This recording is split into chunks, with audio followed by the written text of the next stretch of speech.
And hello again, everybody. Welcome to the Cosmic Gas Station podcast. I am Charlie Thomas. And I'm Billy Eli. And we had an interesting week, Billy, because one of our clips went viral.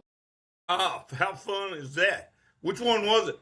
It was the clip about the Toronto circus riot with the clowns and the firemen and the brothel. Well, man, you gotta admit that was a grade A story, man. I mean, it had some of everything. Had a riot, had some cops, had some firemen, had some circus clowns. Happened in a whorehouse, or was an elephant involved? You know, I mean, that's entertainment right there. You can't get that on HBO. You cannot. Although somebody ought to make a show about it. Bunch of people in the comments said, "Why hasn't Hollywood made this movie yet?" Yeah, they should. But we learned a lesson from that. We learned a lesson from going viral, which is that bullshit is what people on Instagram want to hear. That and I think insane stuff that you know. Here's something always intrigues me when I'm scrolling.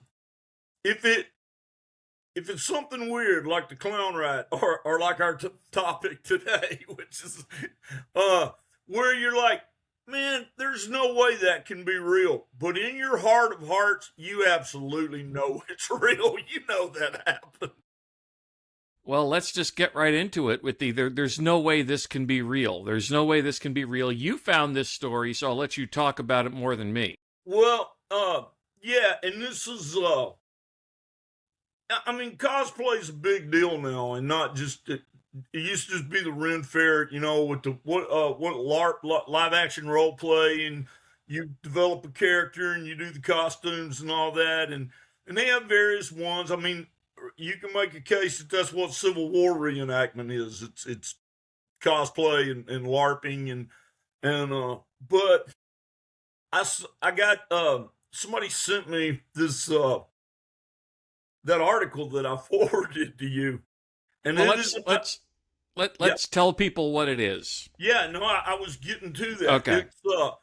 There is a group in Warsaw, Poland, that likes to cosplay being American, but there's specific parameters.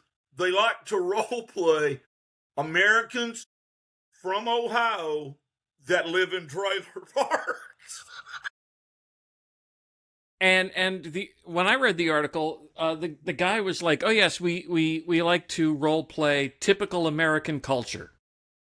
So this is what the rest of the world thinks typical American culture is: drinking and trailer parks, and we're looking for an opportunity to steal our neighbor's catalytic converter so we can buy meth. I know a lot of people live in trailer parks. That's not the issue. It's just I'm stunned that this is what the rest of the world thinks is typical. I know the rest of the world does not have a very high opinion of the United States these days. And we've earned that. We've earned that. We are not a well-educated people. We are not a very smart people. We're not a very self-aware people either. We are absolutely not. But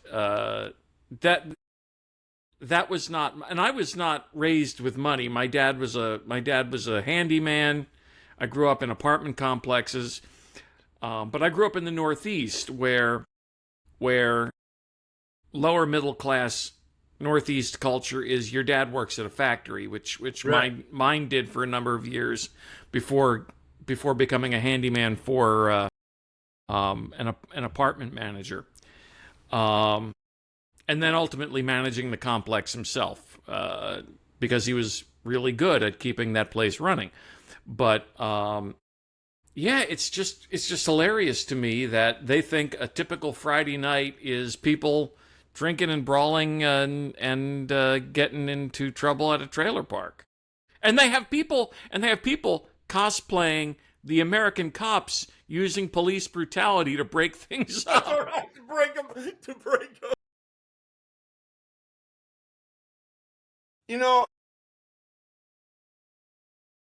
The whole idea of it to me was hilarious, but it also hit me And let me start out by saying, as a kid, like a little kid, up till I was 8 years old, we lived in a trailer.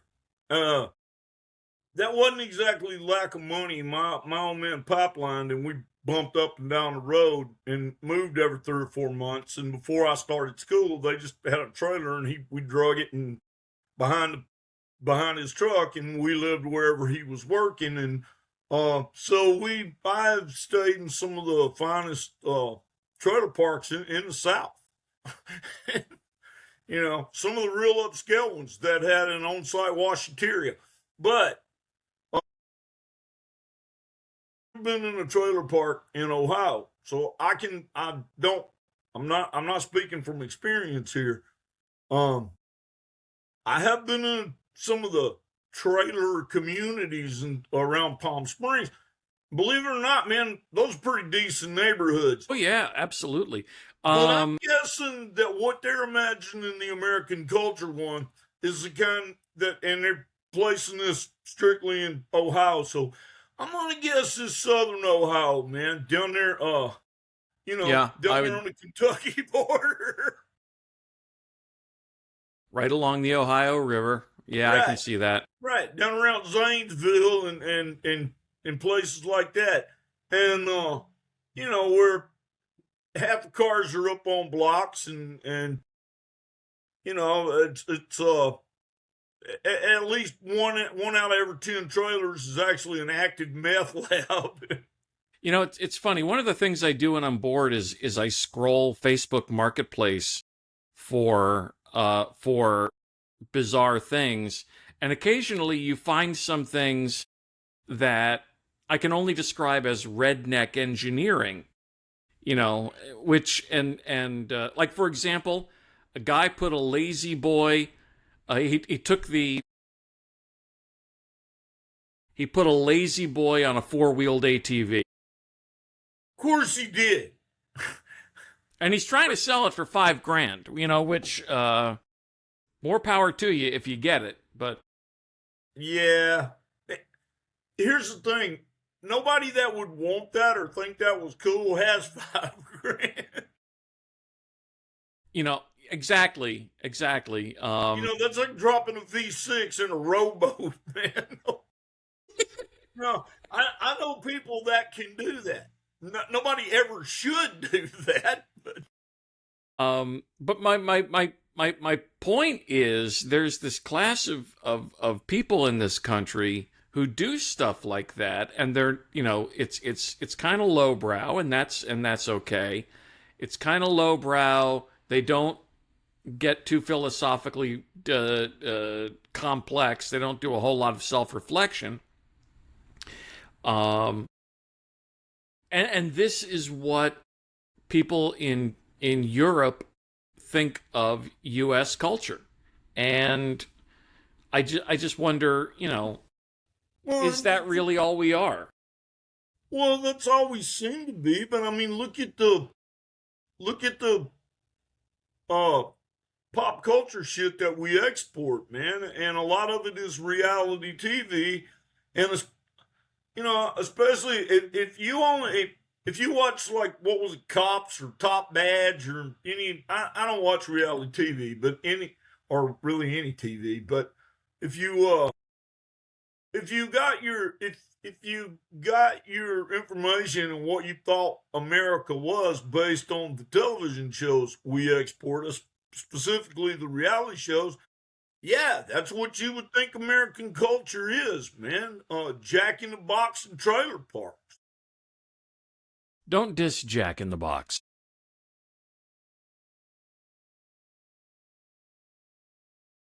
You're right. Don't go after American fast food. I have embraced a lot of fast food culture in my day. Well, I think everybody has, and and if that sounded like a diss, well, let me just point out, that they have hit some real milestones, especially with childhood obesity and diabetes under the age of 40. Yeah. There you go. I mean, Yes. that wouldn't be possible without the American fast food industry. But it also, American fast food, and I had this realization like, God, almost 20 years ago when I went to LA for the very first time. By the way, In-N-Out, best fast food in the country. Or Fat Burger. I haven't had Fat Burger yet. I want to try Fat Burger. I want to try Whataburger. But fast food is really part of it originated in Southern California car culture.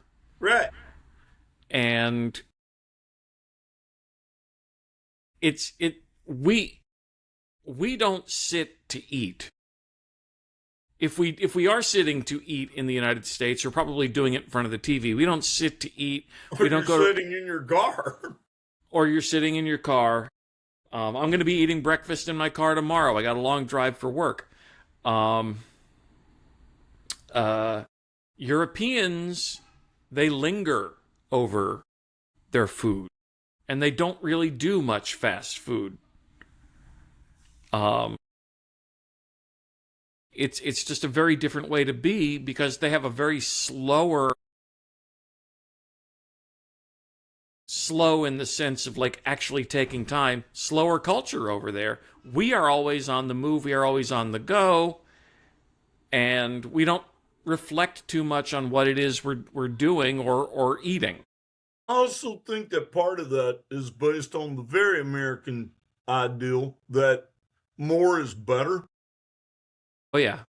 And so European friends of mine, that's one of the things that they always remark on when they're here is how big portion sizes are. Just it's enough it's enough food for two people. I mean, always.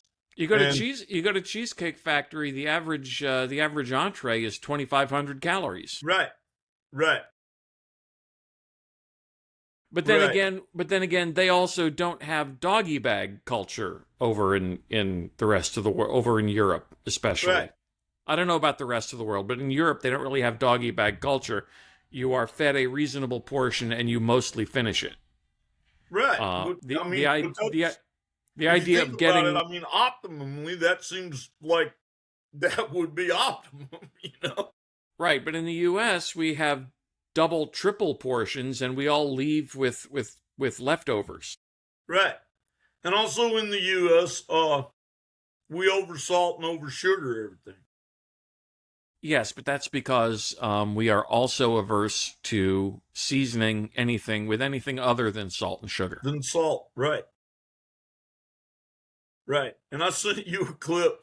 We had decided earlier we were going to make some contrast between American culture and the rest of the world.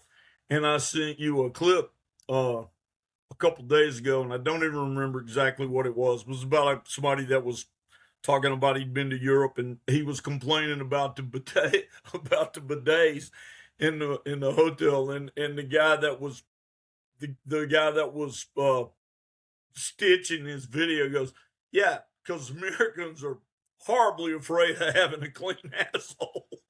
And this gets us back to something we talked about in the first episode. Exactly. Wash your ass. Wash your ass. Yeah. And don't smoke. Don't smoke and wash your ass. Yeah, the rest of the world still smokes, and Americans hardly do anymore. Right. It is fascinating to me how, I mean, just look at Canada, for God's sakes.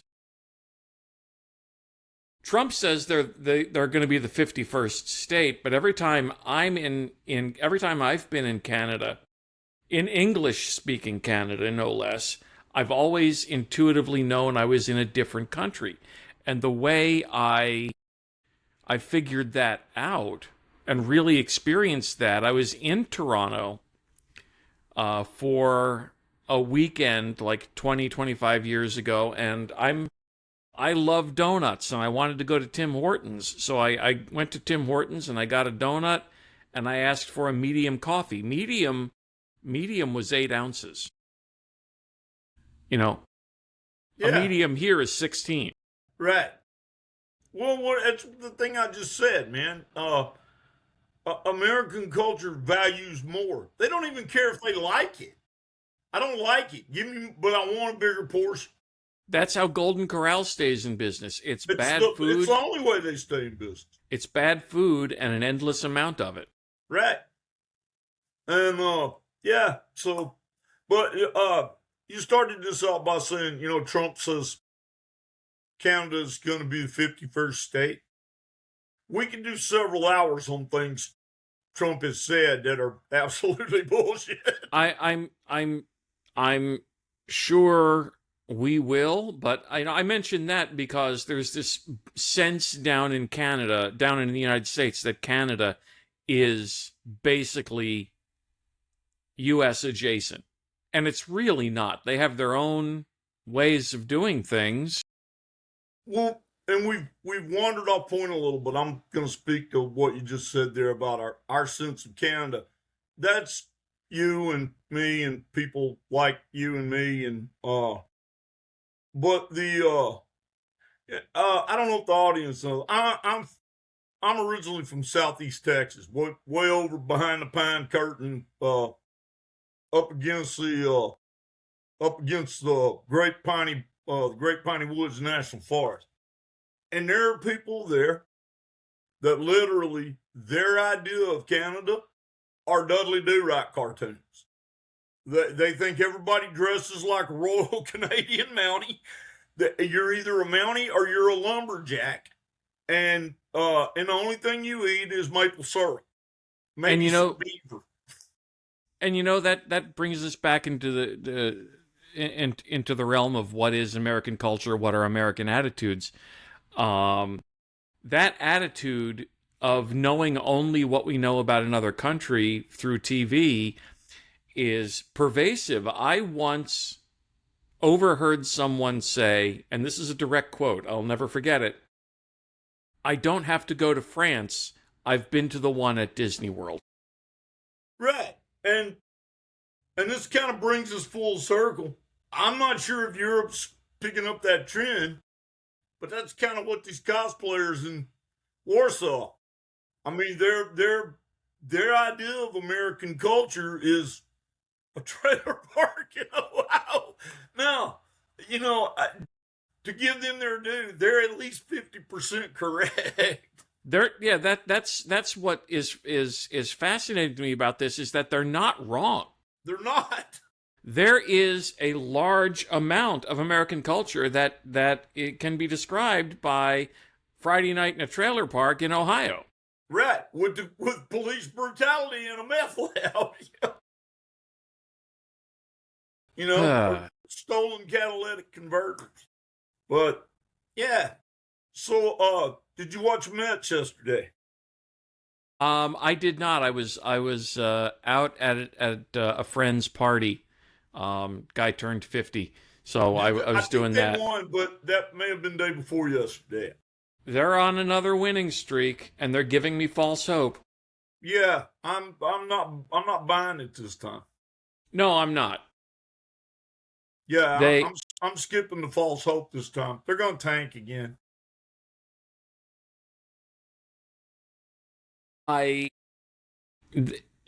This is the tragedy of being a fan.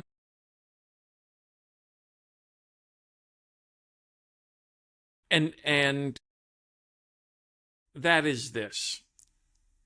I know they're not going to make the playoffs. I doubt they crawl out of last place, right? But then they win 4 in a row, and I'm like, well, maybe. Because right. I have this eternal confidence that they're only just a few moves away, no matter how much my head says they are way more than a few moves away. They are now 2 full years away from getting back into playoff contention. And that's with those 2 good rookies. 3 good rookies. Nolan McLean on the mound, and then Benjamin Ewing in the outfield. Right. While we're on baseball, let's talk about the big news from yesterday. That was something, wasn't it? Joshua Baez of the Cardinals, in his first major league at bat, first major league pitch, hits a 449-foot homer to center in Wrigley Field. In his second at bat, he hits a home run to right field. In his third at bat, he goes oppo taco, hits one to left field. The first player in major league history ever to go 3 home runs in his first 3 at bats. Actually, 3 home runs in his first game. He went 3 for 4. So now his lifetime batting average is 750, and his lifetime OPS is 3,750. I was fixing to say, man, that slugging percentage has got to be through the stratosphere, man. Seriously, it's I've never seen anything like it. Oh, I said seriously, and now my phone thought it heard me say Siri. Siri, shut up. It's trying to join the conversation. Well, you sent me the article about that earlier today, and I was looking at it, and I told you I didn't care for the tone of the article very much, although it wasn't a bad article, just the way they set it up. They kind of presented it like, well, he was kind of on the edge of being washed up, and that was when I asked you, do you think this could have been a fluke? But you said, look, man, I looked this guy's stats up, and yeah, when he came up in the minors, he had 2 really rough years where he wasn't panning out, but he went to some one-on-one coaching for his for his contact, right? Yeah, the Cardinals actually took him off an active roster while he was in A-ball. He took him off the roster, sent him down to the spring training facility where he had one-on-one hitting instruction, basically just to get the strikeouts down, improve the contact rate. Right, just get the bat on the ball. And he then did that. When he came back, he started to hit. When he came back from that, he was like down in spring training facility for 30-something days. He comes back, and all of a sudden his batting average is up by 60 points, and he starts hitting those home runs. I saw that he hit in his minor league. He hit 35 dingers. That was probably last season, but no, that's for this season. That's for so far this season. He was leading AAA with 34 home runs, actually. Okay. And now he's got 3 in the bigs. And now he's got 3 in the bigs. And, if I were him when he was 3 for 3, I would have just retired immediately with a career OPS of 5,000, batting 1,000, 3 homers. I would have been like, nope, hanging it up. I'm done. I can only go downhill from here. And yeah, and then start lobbying for a Hall of Fame placement. Because of your numbers. There you go. The numbers will come down. They always do. The game will humble you. But he's, I've never seen a start like this. No, man, and you can't say he wasn't ready for it, man. Absolutely not. And, yeah. And in other sports news, what the hell is wrong with Jayden Daniels? So, okay, let me... Are you asking me professionally, or... I'm sure I will, but let me just lay out what's going on. Jayden Daniels, quarterback for the Washington Commanders, he won the 2023 Heisman Award while playing at LSU, and he after leaving LSU, he made it clear his intentions that his number at LSU, number 5, should be retired. Well, LSU never actually agreed to that. Right. And they gave his number to someone else this week. So Jayden Daniels responded by sending a cease and desist letter telling LSU to stop using his name, image, and likeness, and then demanding their copy of the Heisman Trophy back. What a thin-skinned little shit. Yeah, that sums it up. And let me start by saying, I hope he sues LSU, and I hope they both lose and LSU goes pro, because I hate LSU.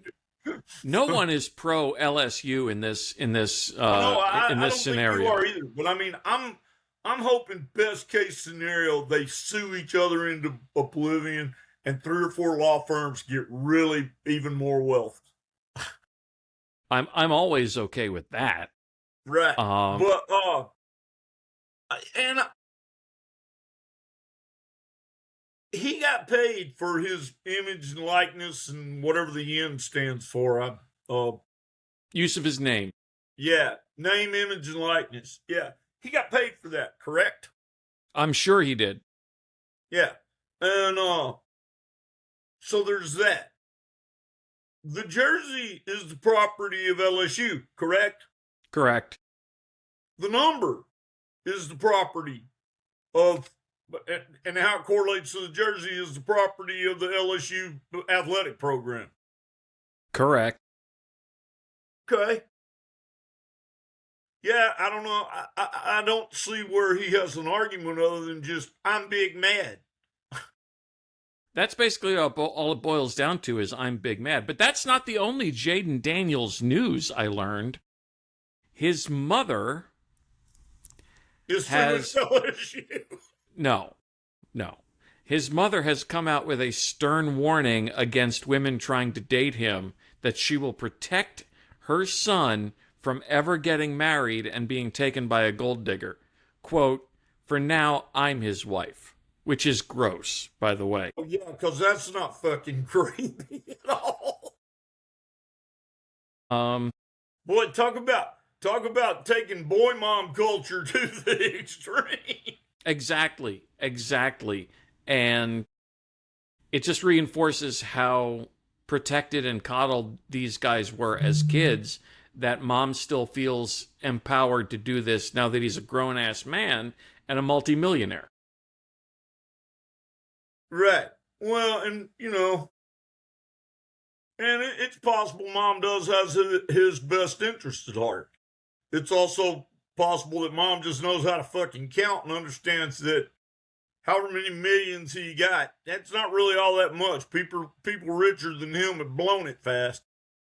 Well, that's what she said with respect to him ever getting married. I think the quote was, marriage has become a big money opportunity for a lot of women out there.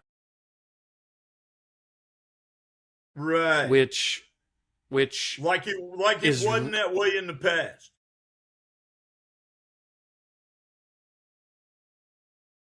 I don't know about that, but I don't know about big money, but I mean it used to be kind of necessary. I mean, even as recently as the 1960s, man. Yeah.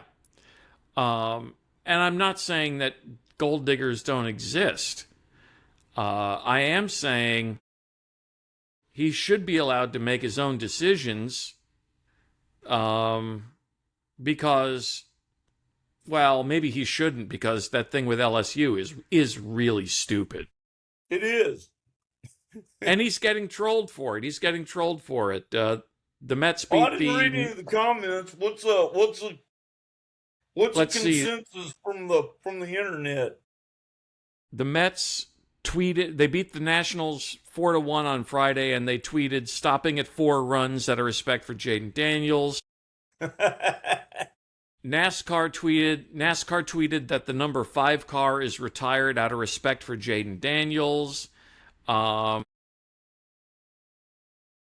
Basically a whole bunch of I think the Eagles tweeted that they were unretiring Donovan McNabb's number 5 to give it to Jayden Daniels and retire it for him. Right. So the consensus that you saw was quit being such a goddamn mama's boy. Pretty much. It's pro sports is not a career for people who lack confidence, but some people don't. They have all the confidence in the world and all the faith in themselves and all the belief in their own justification and authority, and not a whit of brains to go with it. I did not watch a single down of NFL football last year. No, as I've told you, I am going to watch some games this year. I've decided I'm going to follow the Jets. I know that you're telling me that's nuts. My rationale behind it is I know what I'm going to get, and I do not have to worry about my hopes being dashed like happened this baseball season with both my teams. Both my teams should have been contenders. They're both sitting in the cellar, man. Here's the thing about the Jets. Okay. Some teams, they're bad because they have, a bad front office and draft bad players. Some teams are bad because they have good players but a terrible coaching scheme or something in the way they play the game. And some teams are bad because the ownership is bad, and that's the Jets. Woody Johnson doesn't know how to run a football team, doesn't give his front office enough time to draft well, and because he there's a lot of oversight on his part, not as much as, say, Jerry Jones, but a lot of oversight by Woody Johnson. And then the coaching staff doesn't stick around long enough to actually build a system and develop these players. The Jets need an absolute top-to-bottom reformation. So when you said some teams it's the front office, and some teams it's ownership, and some teams it's don't get good players. Some teams have good players, bad coaching scheme. The Jets, it's all that. Exactly. And it's all that, and it will continue to be all that for as long as Woody Johnson has his hands on that team, because he is just hands-on enough to make things a mess.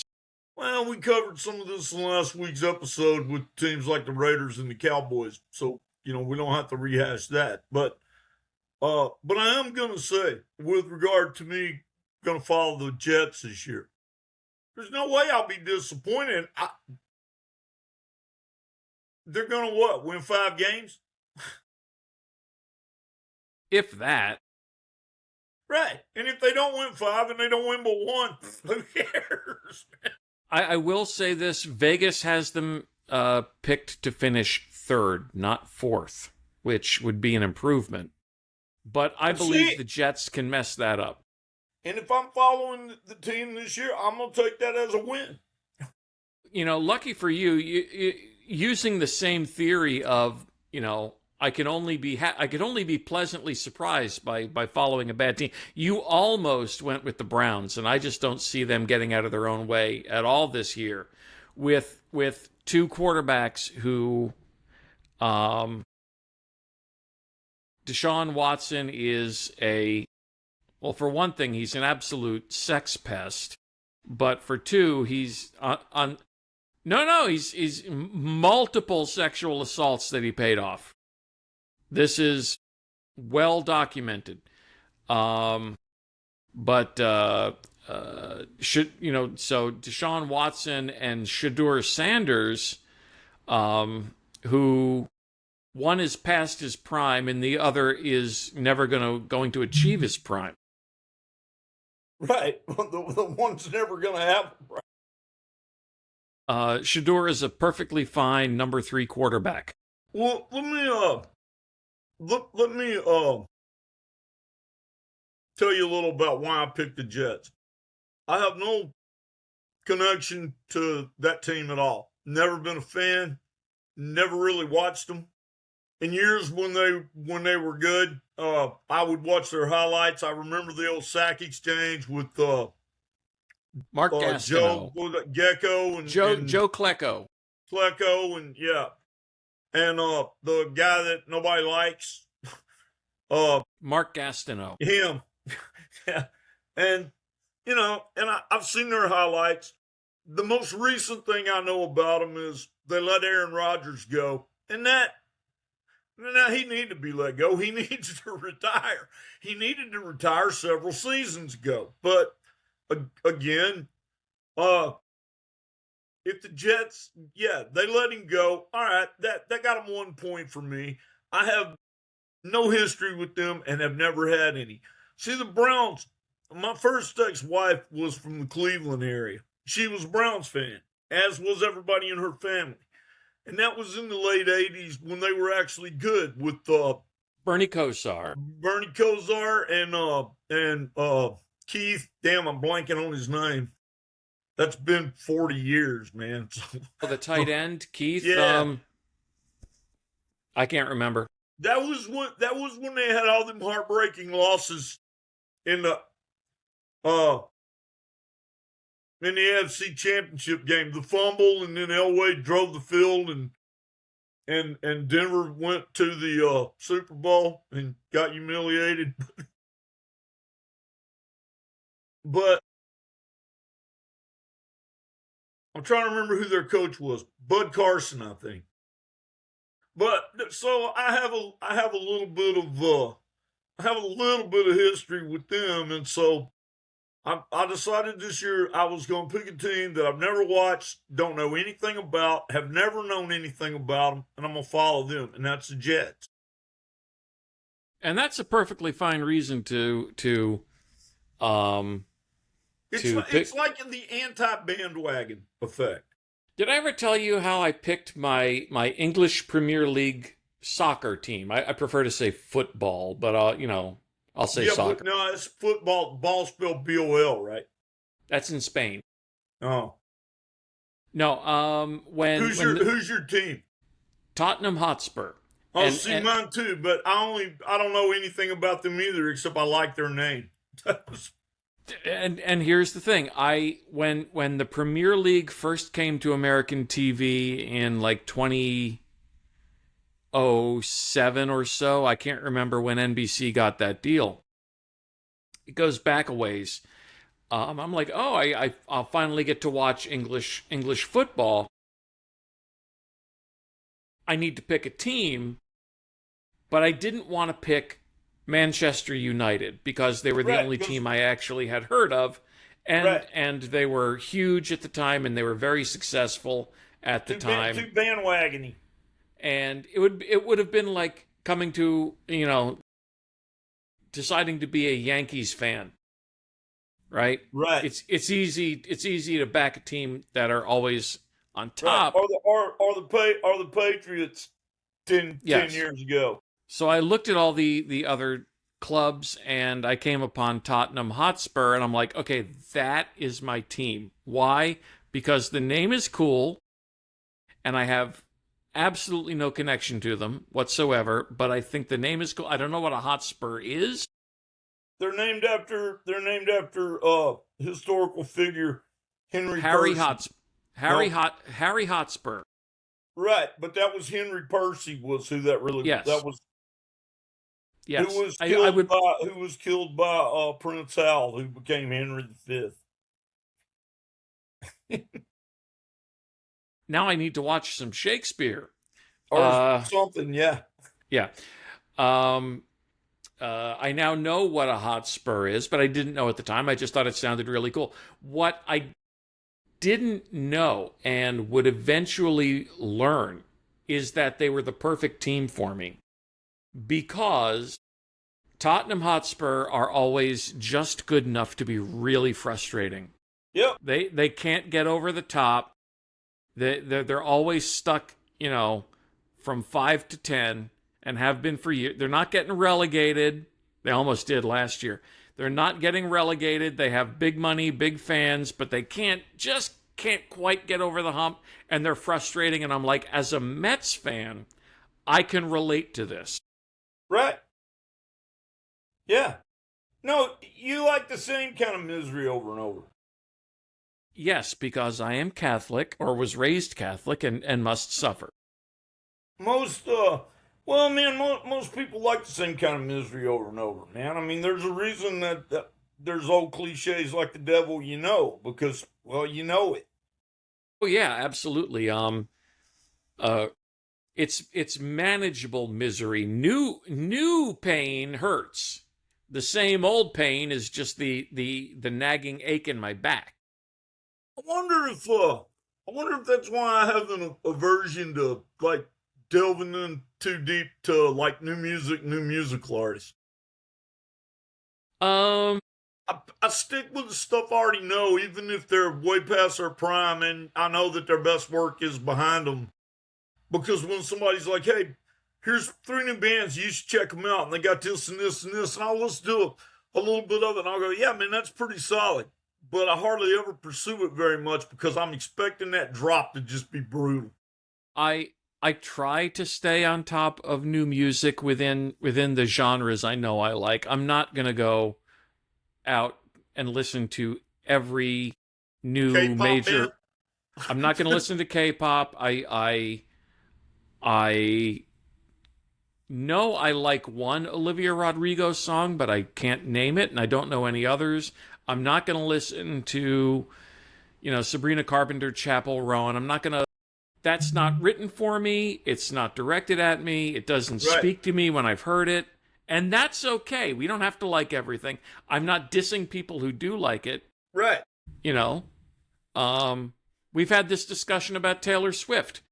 Is she for us? No. Can we see? I absolutely give you that she's brilliant. We can sense the musicianship. We can sense the quality in the songwriting. We recognize that it's well done. It's not crap. It's just not for us. Well, I mean, I get into issues with that a lot. I don't know, I guess fairly particular taste. I would never thought that, but you remember a few weeks ago when we incited some negative feelings toward us for because we said Steely Dan sucks. Well, and like I pointed out, I didn't even say that. I don't even necessarily think they suck. I'm not a devotee like their fans are, but I had a couple of their records and they have some songs I like. What I said was some of their music is in fact yacht rock. For the record, I did say Steely Dan sucks. You did.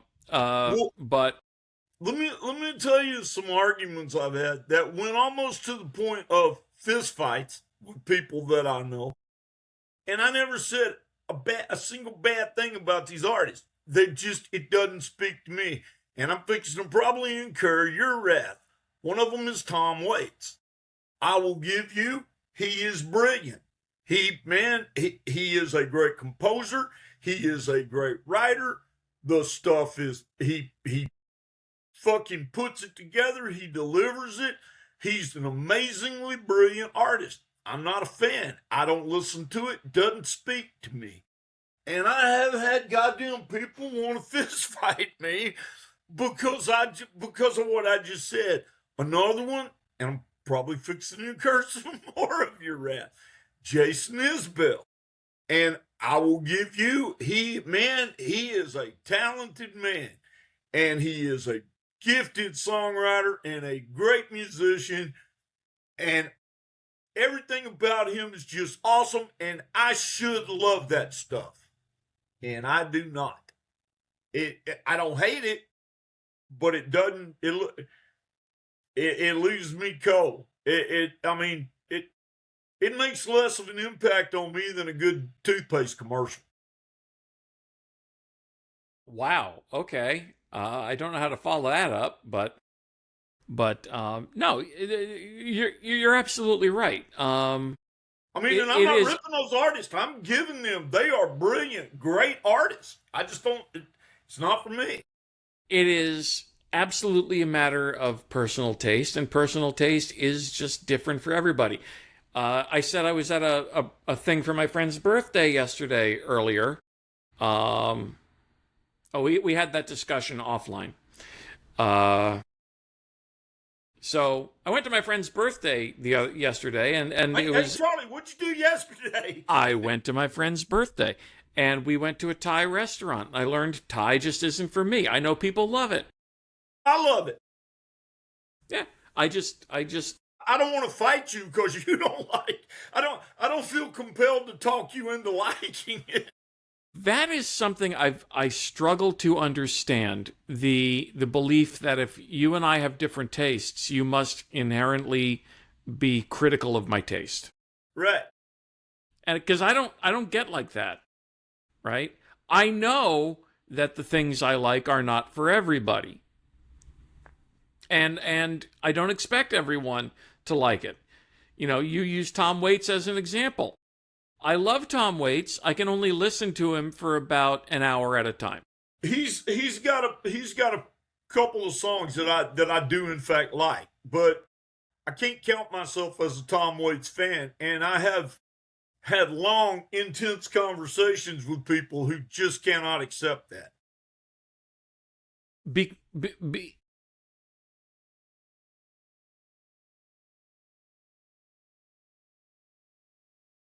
Okay, you're making a really cool face, but you're not saying anything. I'm trying to find the words. An artist like Tom Waits, who is very clearly not gunning for pop success, right? No, I don't think for him it's ever been that. It has never been that. So he's not gunning for mass acceptance the way a pop star is. Right. People want to believe that they are part of some special society that likes this tiny little niche thing, and they love it to bits, and they think it's brilliant, and if you don't love it, you must be wrong, because what you are doing is judging me for my taste. Right. And they take and they take it so personally that they feel they have to defend a guy like Tom Waits. He doesn't need give anybody to defend him. Hell, neither does Jason Isbell, man. Like I said, the guy's fucking brilliant, man. It's just not for me. And Tom Waits in particular just does not give a fuck if you like him or not. No, and I would say that that's a lot of what his real fans like about him. Yeah. But they somehow care. He doesn't care, but they somehow do. Now, I'm not going to listen to anybody rip on a band like the Shags and a fucking international top-to-bottom hit like My Pal Foot Foot.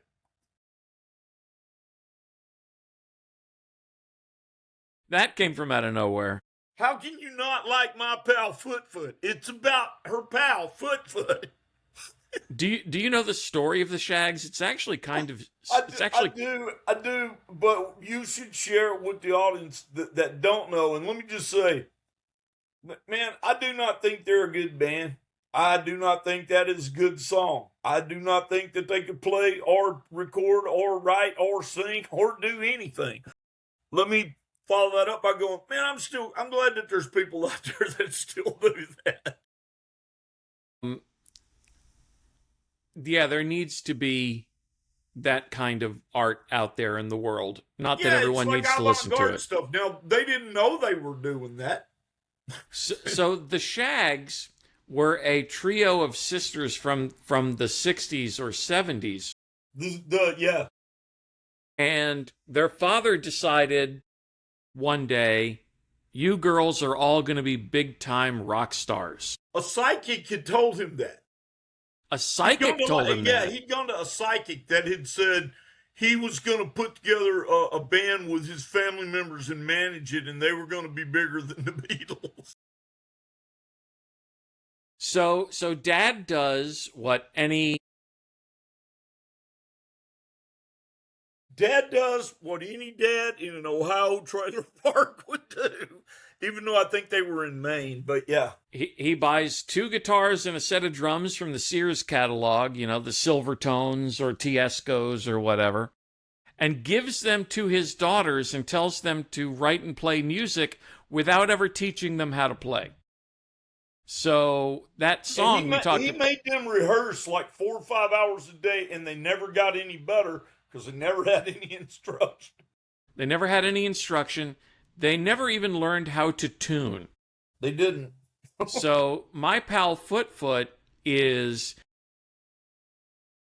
Nowadays we would call it microtonal, but... But they were just playing untuned guitars and singing this song that is otherwise utterly nonsense. Dad was really kind of abusive. It's kind of a sad story. Because he would not... That was batshit fucking crazy. Batshit crazy and abusive sometimes go hand in hand because he drove them very, very hard Yeah, I told you about And my family. yeah,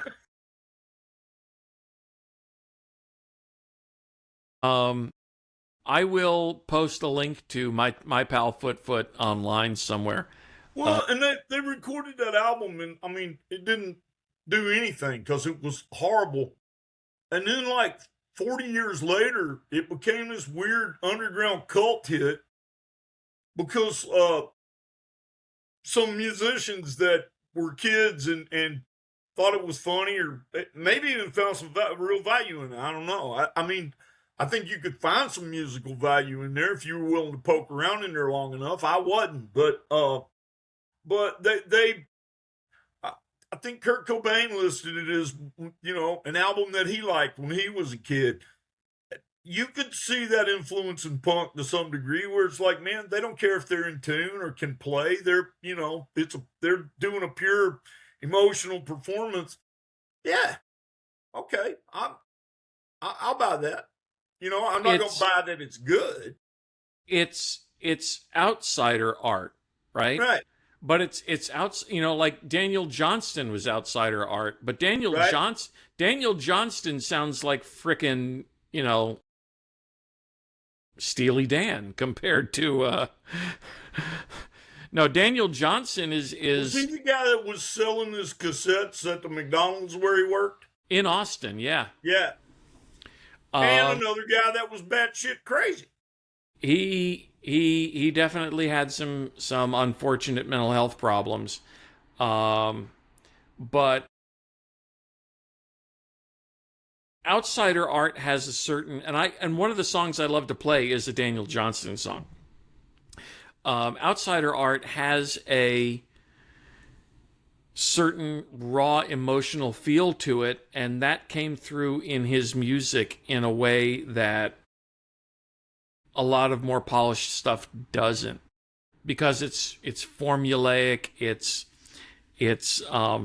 produced to the point of smoothing off all the edges. And bands like the Shags or Daniel Johnston, who was much more musically accomplished than the Well, Shags and were, again, he at I least mean, knew how to tune a guitar. well, and we're talking about the Shags like they were a real band, and they weren't. Let's call them a performance artist group. The members themselves said we couldn't play at all. We didn't try to play. We were just making noise and just chanting, and so that's performance art, and I'll give you that. And there's a musical element to it, but that's not the same thing. Daniel Johnson could actually play, man. Yeah, yeah. And when other people do his songs, the sincere emotionality does still manage to come through, which is the sign of a well-written song. So yeah, I felt that not exactly. It's not exactly the same. An artist whose name I'm fixing to drop. Well, she had her own mental health issues and pissed off a whole bunch of her fan base, but she had real talent. Michelle Shocked, you remember her? Yeah, I do. I do. What And did that she do to first piss off album her was fan recorded base? on a Sony Walkman, and fans liked it because it was pure. And now she could play, and she could write, and she could sing, so it sounded like a musical performance. But for what it did, man, I mean, they recorded that with the campfire tapes. They recorded that around a campfire at the Kerrville Folk Festival on a Sony Walkman. And then, I mean, they didn't just take it out of the Walkman and release it. They took it in the studio and cleaned it up and edited it and all that stuff, but the performance in it was pure, and I would even say to some degree that was on the fringe of outsider art. I mean, you know, but that was in the 80s, and by then everybody was agreed that, well, if you want a album to sell, well, you go in the studio and you do all the latest tech tricks, and you clean it up and dub it and all that shit. And she didn't do any of that, man. She pulled out her guitar around a campfire and played them songs. How did she piss off her fans? I don't know this. She was doing, and this has been probably 10 years, she was doing a live show, I think in San Francisco, somewhere in California, but Bay Area, I think. And she made a bunch of anti LGBTQ comments, and you know, and a big part of her that particular population was a huge part of her audience. I always thought she was queer. Yeah, she was, but or not exclusively. Wow, okay. Did not know that. Yeah, and that's been probably 10 years. Oh, you know what? I did read that somewhere, but it's coming back to me now. But yeah, that is I don't still even know what she said. Just bizarre. that it was. And let me say, man, I never owned any of her records. She had some songs I liked, but I've never been that big a fan of like raw folk. It's just not my thing. I mean, some of it I like and some of it I appreciate, but I'm not a fan of it exactly. So, you know, I I knew her songs that were hits that got played on a AAA station that I listened to, but I didn't have any of her records or anything. Yeah, I remember some of her records and the major label debut, Short Sharp Shocked. I remember I Yeah, liking. yeah. I knew a guy, you know, because I lived in Austin 35 years. I knew a guy that had worked with her some, I think in a studio capacity, on one of her records, and that was after, that was like her third or fourth record, I think. Anyway, Okay. Well, on that note, I think it's time to wrap this up. hey man, we had another, yeah, we did another one. You know, I outline each of these shows for us, and we always start with introductions. I need to start outlining how to say, "We'll see you next time." Well, I already know how to do that. Hey man, we'll see y'all next time. We'll see you next time. Take it easy.